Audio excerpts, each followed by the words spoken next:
तुम्ही सोशल मीडियावर कोणाशी बोलताय, कोणाच्या सौंदर्यावर भाळून त्यांना भेटायला जाताय, कारण तुमची एक चूक तुम्हाला लाखो रुपयांना बळी घालू शकते. सोशल मीडिया हे जितकं संपर्काचं साधन आहे तितकंच ते आता गुन्हेगाराचं पुरण बनत चाललं आहे. बेळगावमध्ये हनी ट्रॅप प्रकरणाचा धक्कादायक प्रकार उघड झाला आहे. 33 वर्षीय फॅशन डिझायनर दीपा अवतगी हिने सोशल मीडियावर श्रीमंत व्यक्तींना प्रेमाच्या जाळ्यात अडकवून त्यांची लूट केल्याचा आरोप आहे. ती आपल्या साथीदार शिवानंद मठपती सोबत हा प्रकार करत होती.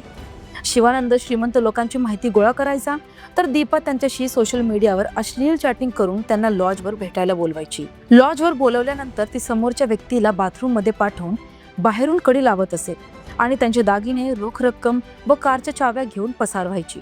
त्यानंतर बदनामीची धमकी देत लाखो रुपये उकळले जात होते. या प्रकरणाचा पर्दाफाश टिळकवाडी पोलिसांनी केला असून दीपाला अटक करण्यात आली आहे.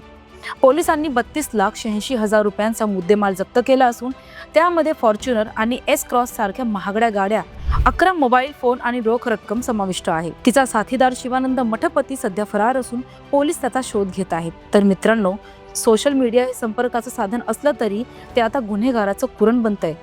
कोणाच्याही सौंदर्याला किंवा गोड बोलण्याला भुलून आपली वैयक्तिक माहिती किंवा लोकेशन शेअर करू नका.